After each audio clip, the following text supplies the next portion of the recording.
I'm Christina. Welcome to the Revolver Fan First podcast. Today we have a very special guest, a drummer, an artist, a man of many talents, a man of many silly ideas, Brann Dailor of Mastodon. Welcome. Hi. Thanks for having me. Well, thanks for coming along. So I guess we like to go right back to the beginning of your sort of relationship as a fan and with music. When did you start realizing you had a lot of ideas, and was that in response to anything? When did I realize I had some ideas? Yeah, I feel like you have a lot of ideas. I get some ideas. Yeah. I guess I'd say when I was a kid, I can remember I used to draw a lot when I was a kid, so I guess I had some ideas as far as what I wanted to draw, and was vocal about those ideas and would, try to facilitate those ideas. Also, I think I remember having like a little, I wouldn't say a theater group, but I tried to organize the kids in the neighborhood to put on plays on my porch. And recreate, like, I remember doing a version of Creepshow. Yeah. And, being furious with my sister because she couldn't remember her lines, and, just being this kind of an asshole director, I guess, trying to make things happen on my porch. So yeah, I guess there's some ideas. Yeah, there's some ideas. Well, they've come out, and musically, what was your first sort of contact with music? Like, who was the first artist you put on a pedestal? Probably my Uncle Mark. Yeah. Yeah, my Uncle Mark played drums in my in my grandfather's band. Yeah. They were called Cinnamon Road. Of course they were. Yeah. Is this New York? Were they in you grew up in Rochester, right? Yeah, this is in Rochester. Yeah. So when I was like the first grandchild, and my mom was pretty young when she had me, so all my aunts and uncles were like just a few years older than me. So my uncle played the drums, and he still lived at home, and my grandfather, they had the drums were up in the attic at their house, and so they practiced a lot, and we hung out there a lot. We would go over there, and so I would hear the drums being played up in the attic, and I would head up there and watch him play. And then, at probably around 3 or 4, he would set me back there, and he had a really small kit and a really small kick drum, so I could sort of almost reach the pedal. And awesome. So he would have me play a beat, and he'd put headphones on me and say, hey, just play along to whatever records he had back there, like Montrose or Nazareth or Deep Purple. Yeah. Lots of 70s hard rock. Yeah. So that was probably my first, I kind of idolized him and wanted to be like him. So there was him, and then my mom, who was also in a band, but they didn't start practicing at our house until maybe when I was probably around 5, I think 4 or 5. So there's a big drum set in the living room or in the dining room. Yeah. And they would jam there. And so my mom was the lead singer, and awesome. And then this guy named Ron was the drummer, and he lived at our house. And so I kind of, I thought my mom and her band wrote all these hit songs like Journey and like, I thought those were my mom's songs. And then they would play on the radio, and I'd be like, Mom, it's your song. Because they would play like, it was big. It's the late 70s, early 80s. So it was a lot of like cover bands were really popular. Yeah. And my mom's band would play for like 4 hours. And then, they had like, they'd play everything from the Go-Go's to Cheap Trick to David Bowie to Peter Gabriel to old Genesis to Yes, or Boston, Foreigner, Journey, Black Sabbath, I mean, you name it, all that stuff. They had to fill 4 hours, so it was a lot of music. A lot of stuff So worth yeah, I looked up to my covering though. mom. Pop music What's was that? pop music was pretty worth covering at that point though. Like there's a Yeah, lot that of was the color and pop, flavor. that was the pop music, was, Yeah, it was good stuff. It was Styx, Blue Collar Man was a pop immersive. song. What was the Yeah. first artist you saw yourself in? Just sort of different to Art. The first artist I saw myself you in, saw yourself in. Yeah. I'd say Judas Priest. Really? I thought I was going to be Rob Halford, I wasn't like, I didn't see myself as the drummer. I saw myself as and I got these like fake leather pants from this store that was kind of like a Target back then. It was called Gold Circle. Yeah. And they had fake leather pants for like $10. And they had like little Judas Priest t-shirts that were like kid size. Really? So That was pretty crazy. You were killing it. You were walking around. Was this your first visual expression of your fandom? Those like, how did you express your? I was there's pictures of me with my studded belt and like red and black tiger striped handkerchiefs or whatever, and a big chain around my, I had long almost bleach blonde looking hair, and had like rock t-shirts on. I'm like, wow, I'm pretty cool looking 8-year-old. Great. That was a great time to do that. Yeah. I was into the style of it, and it was really Judas Priest and like Iron Maiden. That was my first sort of musical loves, I guess, that I felt ownership of, That what okay, this is gonna sound, I don't know how I can say this without sounding weird. Sometimes Mastodon makes me feel like being eaten alive by a bunch of bugs or like winged creatures. Like there's a whole bunch of things happening in tandem, like harmony, but like there's a bunch of things. And so I kind of feels weird actually telling you this, but like they're moving at different paces and then you're slowly being eaten to death, but like in a nice way, like where you go, I'm a skeleton now I'm a husk, I could go and dance the monster mash or whatever, which is right. Yeah, to be, there's washes. Of course, yeah. There's washes. I've been there. Yeah. What was the first band that made you feel like you were being slowly eaten alive in a nice way? Geez. I'm not 100% positive that I've experienced that. Experienced being eaten alive slowly. Good place. Yeah. This might be. I may have taken sideways. You. This might be. Yeah. No, that's true. It's your band. You're a ridiculous band. I'm blaming you. Oh, okay. Yeah. All right. Yeah. Well, yeah. I'll take it. I take full responsibility for. You better. Like whatever's going on there. Like, yeah. Yeah. Immersion. Enveloped in. Yeah. In a good emotion way. And sort of well, I guess Slayer, Rain and Blood, that record was big for me, as it was for a lot of people. Yeah. But when it came out, it was like ooh, that's different. Yeah. And so I'd say it's Slayer, and I'd say that probably not right when it came out. It was probably maybe a year after it came out. Yeah. What was your I discovered it. What's that? What was your first concert? My first concert was Twisted Sister and Rat. As was the style at the time. How old were you? Yeah, I think I was 8. It was the Stay Hungry tour and the Out of the Cellar tour for Rat, and then there was an opening band called Mama's Boys. Yeah. Well, Mama's Boy.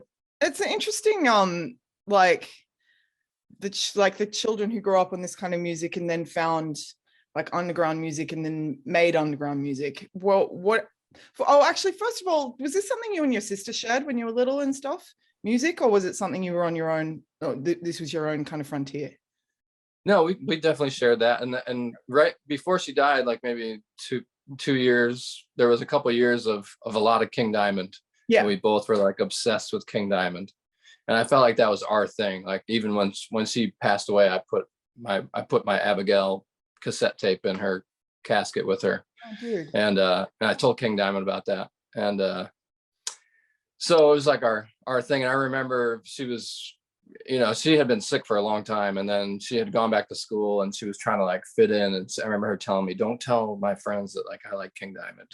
I was like, "All right, I won't say anything," because she wanted to be cool and be into like whatever was going on, Belle Biv DeVoe or something. Which I get. I was like, yeah, I get it. But we still had our love for. I remember for Christmas one year, she got me like every King Diamond album on vinyl because I only had them on cassette tape. Awesome. So, and I still have those original pressings that she got me. Yeah. So yeah, we really bonded over King Diamond. And you got into the painting, the face paint and the whole thing? I didn't. No, we didn't really. Well, I think that we probably did a King Diamond Halloween. Yeah. It wasn't too far removed from Peter Criss, so it was like I could make the transition pretty easily. What do you think was so special about him, about King Diamond? Why do you think it struck a chord with you guys so much? I think it was the scary stories, it's kind of the storytelling, but it was like in the vein of horror movies. And so her and I were really into horror movies, we'd stay up late and watch The Shining or Exorcist or Rosemary's Baby was one of our favorites. And so it was that kind of, the lyrics were painting this picture and you could visualize the whole story sort of unfolding. And there was something about that just gave you a little bit more than your average album, something immersive, you could sink your teeth into, and your imagination could go a little further than really any other band that we were listening to at the time. So I guess metal was your resonant thing as a kid. It was. It definitely gave you, there's the whole tribalism thing, the kids that I was going to school with, my friends were into metal, and the Metallica ended up being the kind of flag that everyone was flying, and so that's what resonated with me. That was well, when like after you went through that, how did music relate to the way you dealt with that experience, like losing your sister and stuff? Like, was that something that you used to kind of process that pain, or was it I don't know. Well, yeah, of course.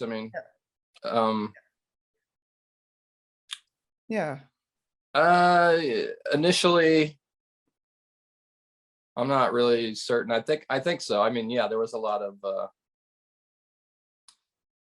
that's really all I did was listen to music. There wasn't much else to do. Just watch movies, sometimes, but I was sort of locked inside of music, and music was just kind of, hey, I had a Walkman, it was and I just sit there, or I had a boom box with my friends. I don't know, it was dark, really dark time. After that happened, everything got pretty bad. It got worse for a while. It got real bad. So, and I was 15. It was not good. It was a bad place. But I think music's always been, it was more of a fun thing, but I think that definitely impacted. I was going after some more emotional kind of music, I guess. I really got into Mozart's Requiem right after that happened. Really? That's pretty good. And I remember going, and it was the first CD I ever bought was Mozart's Requiem. Wow. That's a cool one. It is cool. It's a beautiful piece of music. I actually have tickets right now to finally see it live here in Atlanta in a few months. With him as I've never seen it live before. I'm gonna I'll be a little crybaby at that, I'm sure. It'd be cool if he played as a hologram. It would be cool if you bring him back. But it's I'd like to meet him. You can go into like places. I lost my best friend when I was 16 in a car accident, so I it's not the same kind of loss, but I think that when these things happen to you at these formative periods, I think music becomes such a lifeline at that time. And it's I didn't really play drums after it too much, because there was a lot that went on that kind of that took me away from my drums. I wasn't able to play them. There was some moving around that happened, and I didn't get back on my drums for like a couple of years after that. Sort of. It was like a little bit. It was here and there. I don't know. there was, my mom got I got hospitalized. There was just a lot, dude. you know. Because head stuff. Yeah. Yeah. Everybody was really worried about me, you know. Shit, dude. And then, but eventually and then I moved to New York City with my dad because my dad lived there, and I went to school down there. I needed to get away from things that were happening in Rochester. I understand. You know, it's like, you get in a bad headspace. You draw a lot of dark, cloudy people towards you. I think. I mean, people were there. I had some friends that were trying, but I went back tried to go back to school, and it was like I had the plague or something. You know, it's like after Skye died, people were, you know, they don't know what to say to you. You know, so they sort of, you get avoided. You know, because people are like, that's the kid that his sister, this happened, you know. Yeah, dude. And you just want to be treated normal, but people, they're, and I get it, you know. I've had the same feeling towards people that have gone through a tragedy, and you see them, you're like, oh God, you know, what do I don't know what to say. And even someone like, I've been through it, you know, and I still act that way. So it's just human nature, I guess. You know, we feel awkward, you know, talking about the weather with someone who's been through something horrible, and you just kind of want to avoid that interaction altogether. So 100%. But eventually I got on my drums, you know, after a couple of years, and I really that's really when I dug in and decided that that's what I wanted to do, was to play drums, not necessarily professionally, but I wanted to be more creative, and I wanted to be more active, and I wanted to be in a band, and that's what I wanted to do. I never had any aspirations of, you know, being, you know, popular or anything like that. I just played in this weird, sort of avant-garde death metal band called Lethargy that was really crazy and fun and stuff. So, yeah. What was the first song you guys wrote together? A song called Lost in This Existence. Is it extreme? Was it hella extreme? It was hella extreme. It was pretty extreme. Was this Bill? It was cool. My friend Eric Burke, was the guitar player in Lethargy. He had this really cool style of guitar playing. I feel like I've been very fortunate to like meet and play with some really interesting and unique players, you know. So some really good guitar players. And Eric Burke is really great. He has this really slidey style, you know, which I never heard anybody do before, and it was just, you know, we were doing like grindcore and lots of double bass, and I just was so excited. I remember he came over to my mom's house, and we just went down the basement and we put together. He pretty much had it all worked out on guitar. I just had to like figure out what I was going to play on drums along to it. So yeah, Lost in This Existence, which was also the title track of our first demo tape that we made. What was the artwork? Which is always the artwork. I drew it. Of course you did. It was a guy that was, you know, lost in this existence, like floating. It's not just a clever name, man. It's real. It's real. Yeah, it was like he was like floating, and there was like shards of. Were you a Death guy? Were you into that band Death? Oh yeah. Yeah, they're really good. Death. I mean, I was like, oh, screaming can be really interesting. You know, like I mean, and the music. I mean, you know, a lot of, you know, people talk about Metallica's Black Album being like this game changer, which it was, but in 1991, like, you know, Human came out, and that more changed my trajectory than like say the Black Album. Yeah, really? Yeah. What struck you about it? Yeah, that and Mr. Bungle's album came out that year as well, and those two albums for me were pinnacle, you know. Yeah. What about Mr. Bungle struck you that you saw was now possible that you didn't know was possible before? It was fucking bonkers, you know. It was like, what is this? Ape shit. I was really attracted to it. Yeah. There's a clown. There's lots of clowns. Yeah, your clown thing is a whole thing, isn't it? Yeah, it's like it's gained some traction at this point. You've done a book. You've talked about the clowns. Yeah. You're gonna show us the clowns? What clowns? Don't you have a bunch of clowns? No. Yeah, we have the clown room. Yeah. There's the Elephant Man. Say hi. Got some Elephant Man art, you know. Like, there's the Emperor of Sand original artwork. Pretty cool. And here's the clown room. Whoa. That is a terrifying bunch of clowns. So, got a clown from Poltergeist is chilling on there. There you go. It's pretty good. Got some Pennywise action. Bozo. Wow. It's popular you clown. drew so many goddamn I like clowns. this plate. It's kind of spooky. Yeah. Anyway, you know. Yeah. Well, I'm glad we've come here because I felt like it was important to see that.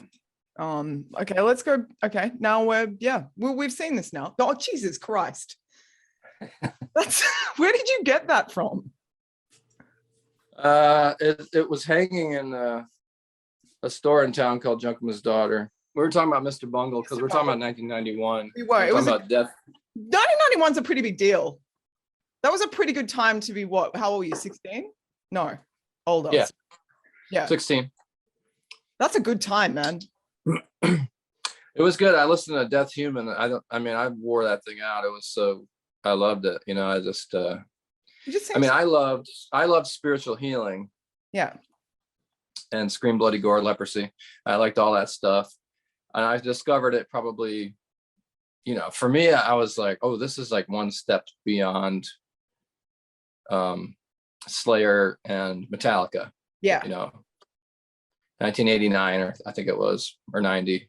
It was like Cause of Death, Obituary, and Napalm Death. And I started to discover all the, and Sepultura, Arise. Or all around the same time for me, those albums hit, and it was exciting. Yeah, because I got really into death metal. But death was the pinnacle, especially when Human came out, because I was like, who is the drummer? Like, that dude is just. And then the riffs, it seemed like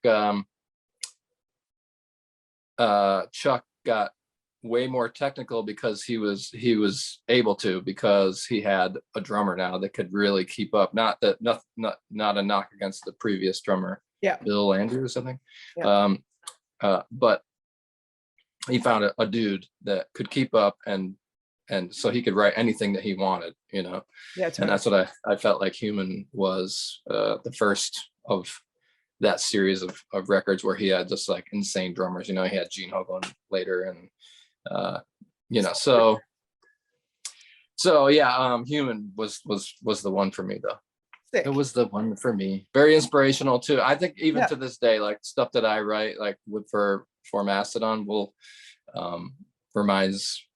It just kind of lives in that realm, you know. Yeah. Like I take a lot of my vocal stylings from Ozzy and King Diamond. You know, I just subconsciously, you know. Yeah. The way that I phrase things, I go for Ozzy, I think, you know. And then a lot of my riff writing has a lot of death in it, I think. Yeah, totally. You can hear it. All hail Chuck. Chuck doesn't get enough love. Ozzy gets plenty of love. Metallica gets heaps of love. He does, yeah. Chuck doesn't get enough love at all. I don't think he does either. No. It's absurd. But he gone way too soon, unfortunately. We didn't get to, because he was going to do a lot more. But yeah. But he left us with a lot, so that's amazing. But yeah, he needs to be talked about more. Hushed and Grim. So is it you've just gone back to your like 1991 falling in love with you know, death metal time, Hushed and Grim? So you guys are doing a death metal album at last. We've been waiting. No. You've been waiting. You've been going down this. You've led us down this garden path for all these years, and you're like, know what? No, we're just going to do a straight, stripped back death metal album. The songs we've played you are just a red herring. It's just, we're just kidding. We just thought, we're just kidding. But yeah, are you feeling Hushed and Grim? Like, let's vaguely just step forward really quickly to now. What's going on there? What's going on now with Hushed and Grim? Are you feeling dark? It's dark for sure. Yeah, it's I mean, you know, what we've let out so far, the two songs we've let out so far they're just, you know, it's not anything it's not very indicative of the actual album, I don't think, you know. Really? Like we don't like to I mean, I like them, but yeah. we don't like to show our hand, you know what I mean? Yeah. So I feel like we're very particular about the songs that we let out first, because we don't want to let anyone know what's really happening. And for this one especially, there was a lot of talk of, what about this song? And we're like, oh, I don't want to give them that one. Don't give them that one, hold that. Yeah. Because you make near whole and dear. worlds. What would it be if it would be a movie? If it would What's be a that? movie. If this record was a movie, what would it be? Let's see. Dun, dun, dun, dun, dun, dun, dun, dun, dun, dun, dun. That's your thinking music. Chitty Chitty Bang Bang. Chitty, that's that's a hard left, dude. That's a hard left. Yeah. I mean, you guys could kind of play the background of that. Chitty Chitty Bang Bang gets kind of dark in the middle, so. I think I've only ever seen that movie when I was stoned and very young, and I don't remember a lot of it, and that is sad. But you're probably just being silly, so we'll go back. Okay, I'm being silly. Yeah, I can't. I don't know. No, as far as like it's an gonna be actual cool. movie. Hey, maybe I'd say the Elephant Man. Let's go Yeah. ahead. I mean, it's right here. It's We right don't here. leave them out. Get amongst it. Yeah. Just hanging out. Well, yeah. Did you want to? Yeah, I mean, so at this point, so going back to 91, you're discovering underground music, I guess, more. Did you kind of let go of all of the ridiculous 70s shit that you were into first, or could you coexist? All the things you loved coexist? Yeah. Or did you were there things you discarded? And actually, yeah, was there a style of music you just went, that you had a very strong reaction to that wasn't love? What was music that you were just like, I can't? I think there was music that because I was a teenager, I felt an aversion to, but I didn't really know. I didn't really actually give it a chance. But I'd say country was one of them. Yeah. And I would say opera was another one that I sort of would claim in a large group of people that are, that I don't want anything to do with that. And say, fuck that. Not having it. But I didn't really know until I met and hung out with Troy and Brent, and they started playing me George Jones and John Prine and stuff like that I was like, oh, I really like this. This is great. Like, talking about your dudes, how did you meet Bill? Because you met him first, right? Bill was the third second guitar player for Lethargy. Yeah, cool. Yeah. So first guy was a guy named Steve Nedwetsky, and then the second guy was a guy named Brian Steltz, and then the third one was Bill. And I think it was around 93. Yeah, right. Or so 93 or 94. And it was always tough to find someone that could play along with Eric, because Eric was just kind of doing his own thing, and it was he was a magical dude, magical guitar player, and still is. He's just very, very talented and very unique player, and just kind of was doing his own thing. So it was hard to find someone that could complement that and actually play along with him. Yeah. It's almost impossible. Did he change how you write and stuff? Like, playing with him, did it change how you write? Oh yeah, I mean, it was in my formative years of playing. Like I said, I came back from New York City, and I got back behind my kit, and I was actually in this death metal band called Evisceration for a short time. We put out one demo, and I can't remember what happened to that band, but I liked it, but I didn't love it. You know what I mean? But it was people to play with, and we were writing original music, and I was headed down the right path, Mm-hmm. And then I met Eric, and Eric was like light years ahead of me as far as like his technical ability, and so I think it definitely helped form my style, because his style was very busy as a guitar player, and I would play along to all his noodly bits, So how you make like I would follow along, and so because at that time when we first started, we didn't really have a bass player, so I just was jamming along with him. Yeah. And then we got my buddy Adam Routier to play bass, and yeah, so it was hard to find someone to play along with Eric. And when Bill came around, I didn't really, I knew about him. I knew he was in a band called Lunch Lady, and then he was in a band called Butter Slacks. But those bands, to me, that I didn't see the technical ability that he had from those bands, because it was more like kind of Melvin-y, kind of like AMREP style stuff, which was cool, and I dug that.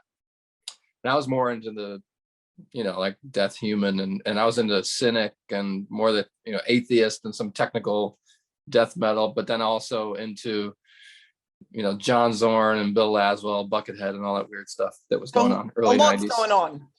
A lot was going on in the early 90s. Yeah, like it was got really weird. Yeah, it really did. I wonder why. I don't know. Second Summer of Love.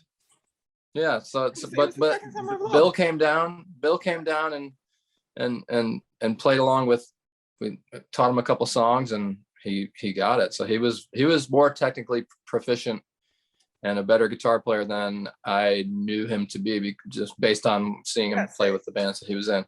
Awesome. So he was able to keep up, and he worked really hard, and because you had to like nail that stuff that Eric was doing. It was a daunting task for any guitar player that was in town. So he pulled it off. So yeah. And I didn't really hang. I kind of was in a different circle, like with my friends that I hung out with. And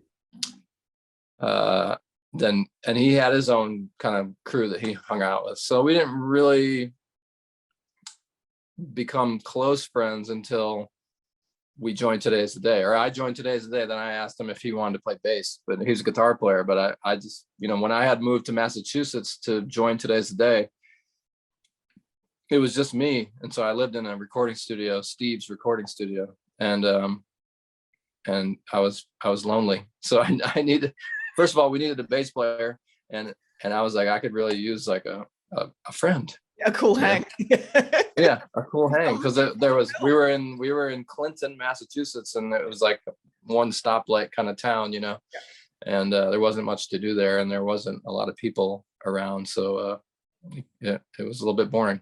Yeah, that makes sense. Well, he seems like a fun time. I once interviewed him off a plane after he'd been in a plane for 22 hours, and he was really great company. So I imagine just in normal parlance, he's probably quite good company just generally. Yeah, he's one of my best friends. One of my three best friends. He's a delight. Clearly a delight. Yeah. Well, he said, so you guys moved to Atlanta, or was this quite some time later? Let's see. Well, I met him in 94, 93, and then 97. Yeah. He had already moved to Atlanta, and Lethargy became a 3-piece for a little while. Ding, ding, ding. It was very I don't know. Lethargy was like up and down, Yeah. We just weren't sure. We didn't know what to do. We were kind of green, and naive, We mailed a cassette tape to Relapse Records, and they denied us. Got our sorry, letter. Yeah, I don't know. There was a disconnect there. Like you have to get a van, and you have to like book a tour, and you have to go do it. But we were like, we just didn't understand that. We thought we would go down and play with our friend's band, Human Remains, down in New Jersey, and we would stay at the Homedale Motor Lodge for like a week, and then play 2 shows, and go back to Rochester and say we were on tour. But who does the guidebook?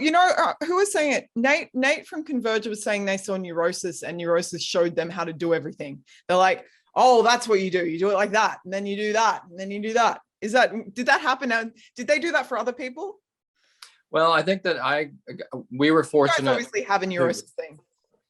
Oh yeah.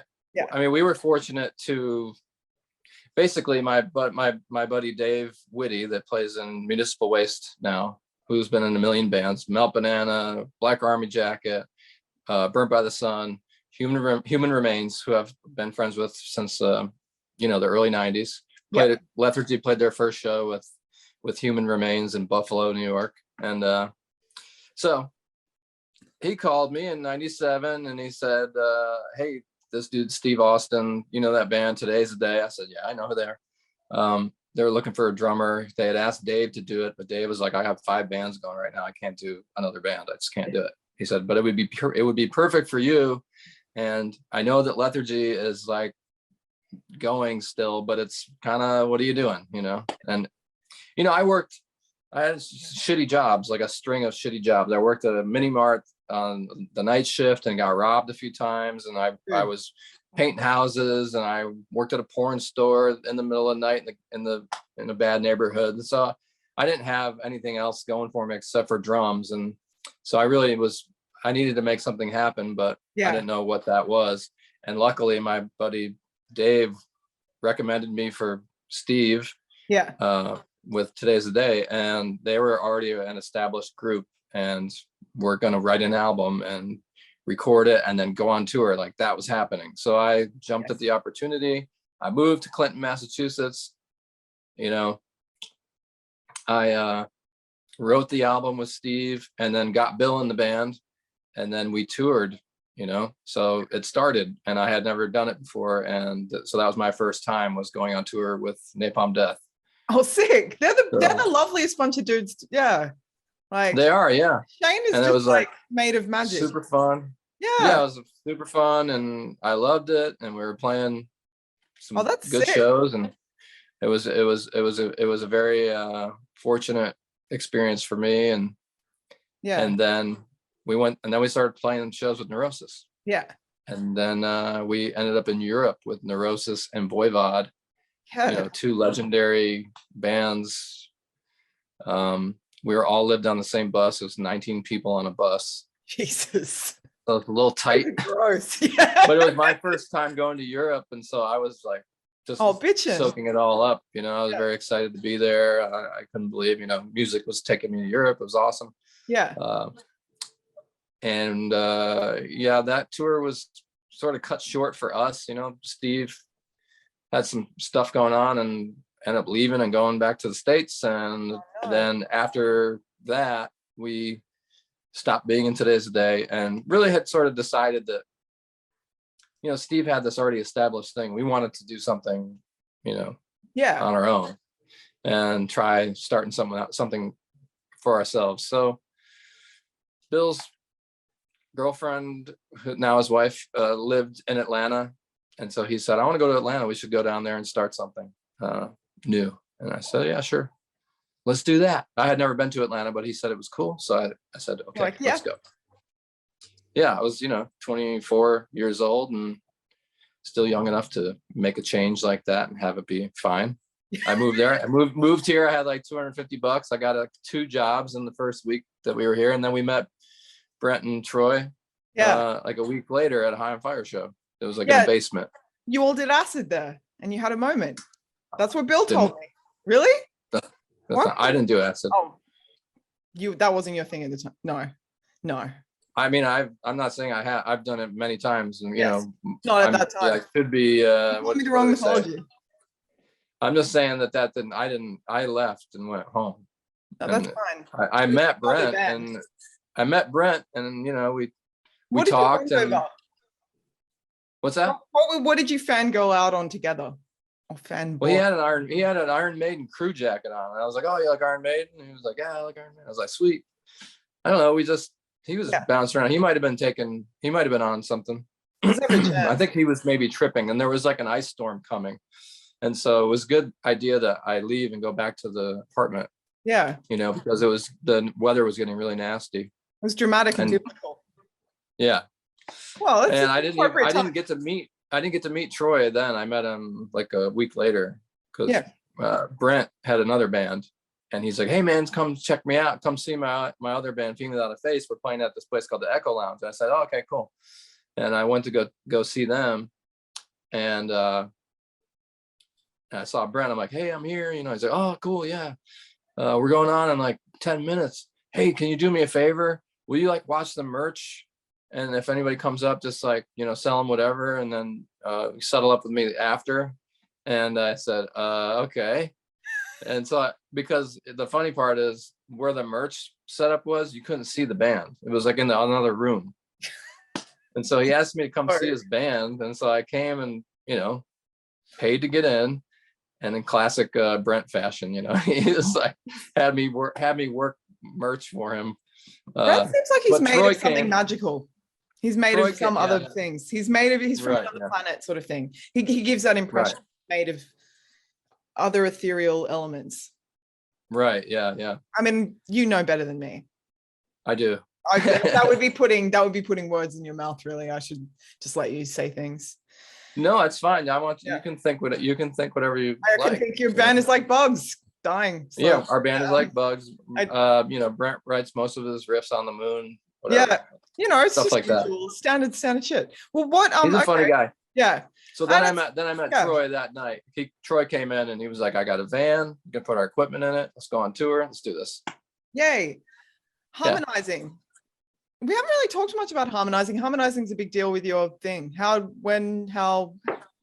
did you come into contact with the whole concept of many voices? And is it a thing you've always liked? Yeah, sure.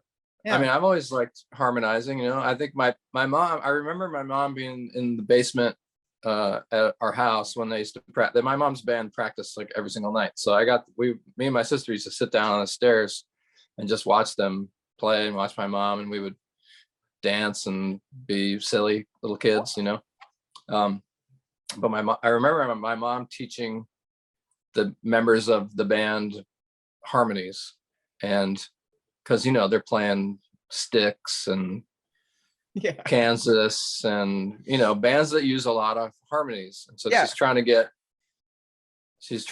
teach fifths and trying to teach, and she's just telling everyone their notes where they have to be. And I just remember, when you would hear it come together, it was like, wow, that sounds really cool. Yeah. And so I'd say once we started using our maybe cleaner vocals, and then I started doing some singing, it gave us the opportunity to explore some of that. And then I'd say, Alice in Chains was probably one of the bands that came later that I think really utilized some of the harmonies to really as a big tool, and a big part of their sound obviously was, I mean, even to this day you hear someone doing it, even us, people are like, oh, it's got that Alice in Chains kind of thing. So you can't even do it without people hearkening Alice in Chains, that's how big of an impression that it made, as part of their signature sound, with having the Lane and Jerry and Jer Bear. Yeah. You guys have toured. Yeah. You guys have been on tours together with them and stuff. Yeah. Yeah. Luckily. Yeah. That's good. So that'd be a good time. Yeah, it's a great time. I love those guys.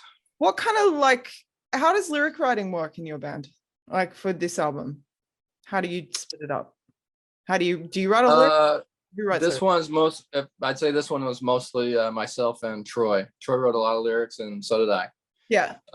You come up with an idea. Usually it's by committee. He came over to my house early on in the process, and we sat down with our notebooks, and I was like, okay. I gave him like a little synopsis of what an idea of what are we writing about, What do you so okay, tell me. It's a bit revelatory. You can't say what that was. It's fine. Right. He's mysterious. Carry on. Yes. And then he wrote things. And you wrote things. Yeah. And we wrote things, and we put them all together. We combined them together. A lot of times it'll be, I write mostly of the stuff that I'm singing, I usually wrote it, Yep. And then vice versa. A lot of stuff that he's singing, he wrote it. But sometimes he's singing something that I wrote, and also vice versa. Or, Brent's singing something that I wrote, and he changes it a little bit. He'll change things, What's your I want to say this. Oh, what's that? What's your favorite line you've sang that you didn't write? Well, I don't know. Yeah, there's probably I have no idea. There's probably a bunch of them. There's probably a bunch. I'm pretty bad at knowing the lyrics to any song ever. I have no idea what the lyrics are. So maybe you've heard this song 1,000 times. You don't know the lyrics. I'm like, I have no idea what they're saying. I don't know. I know the same. I don't pay attention. I don't pay attention to the lyrics of songs. I could You're a drummer. hum the guitar solo. You know what I mean? I could sing the guitar solo, or any Randy Rhoads guitar solo, like verbatim. I don't know what the lyrics are. I don't know what the lyrics are to Crazy Train. Who's your musical Mount Rushmore? Who would be the 5 faces carved into the side of the rock? David Bowie, Peter Gabriel, Stevie Wonder, and Randy Rhoads. That'd be a really fun thing to carve. How good is it? I think David Bowie. Good at carving. Yeah, like the last David Bowie album is like the best way to leave the Oh my planet God. anyone could have left. It's just that Could have any ever did. who has left the planet with more grace and more mystery and more just it's so sad and no one knew anything and I know, and that record came out, and I listened to it the morning it came out. I was like, "Ooh, new so David good. Bowie," and I'm listening to it. I'm like, maybe like I'll get to see him finally because he's definitely going to do a tour. This is a big. This is good stuff. And then like, No, wow. yeah, like I went to see. But yeah, and then you said to yourself when he had passed, and then I was, God damn it, that's the most David Bowie thing you could do. 100%. Dude, he toured an exhibition of all of his most amazing things around Australia a year before he died. So people who were just real fans, who weren't suddenly like, oh, he's dead, now I'm looking into him again, because he knew he was like, dude. Anyway, I could go on. Yeah. I could go on. 5 most life-changing songs. That's our final. Just nice easy question. 5 songs change your life, just because you've got them in your forebrain, just sitting there, just like waiting. Where's my list? Dun, dun, dun, dun, dun, Oh. dun, dun, dun, dun. Oh, I really got to stop. I'm gonna have to watch this. Yeah, that was your thinking music. I just realized I was annoying myself. So well, that was one of them. That song. Yeah, great. It That's definitely changed my life. Jeez. Let's see.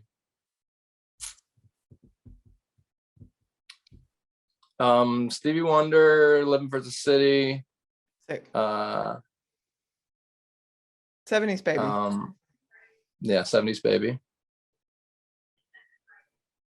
Let's see. Genesis, The Cage. That's Peter Gabriel. Yep. Genesis off of Lamb Lies Down on Broadway. Let's see. Welcome Home, King Diamond. Yep. Metallica's Trapped Under Ice. Yep.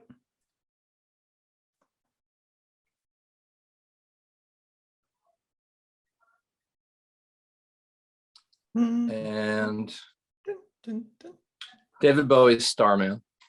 That's a solid 5. Thanks. That's the best I could do with such short notice. With absolutely no notice. Life. You've had a pretty cool life, like from a distance, like I don't know, like up close. From a distance. But like you've had a pretty interesting time. You guys made a really good band. About to make some music. It's exciting. Good on you. It is exciting. Yeah, it's been I've enjoyed being on the planet. It's been some ups and downs and everything, but for the most part, it's been pretty charmed. It's good to be alive. Yeah. It is good to be alive. It's better than being the great Norm Macdonald. Yes. Who we just lost, one of my favorite comedians of all time, who would always make me happy on tour. I'm getting these, if I ever get depressed on tour, I just go to YouTube and I watch Norm Macdonald on various talk shows. There's hours and hours of compilations. I highly recommend it if you're feeling blue. That's the tool. But he said it's better than being smothered in earth, being alive. And I wholeheartedly agree. I agree. I think that's a pretty good way to round out the show. Yeah, Norm. Let's go out on Norm. Let's go out strong. Yeah. Well, we look forward to new music and things. And thanks for all those. Real soon. Yeah. Well, when's it coming out? It's coming out in like 3 weeks or something. The 29th of October. So it's going to be like one of them, their Halloween babies. Yeah. So it's spooky. It's spooky, scary. Something. It's hushed and grim, but it's loud. It's probably loud. It's loud. My favorite songs. I've right now because I like them all. They're all our children that we have. But I would say More Than I Could Chew is one to look forward to, and the last song, Gigantium. Awesome. So they're going to be big. Those ones hit me in the feels hardcore. Awesome. Yay! Well, cool. Well, thanks, Brann. Yeah, Brann the Leprechaun. Brann the Leprechaun. Thank you for joining us. This is the Revolver Fan First podcast. Yay! New music. It's called Hush and Grim. It's coming out in like 3 weeks. It's going to be fun. Yeah, it's going to be great.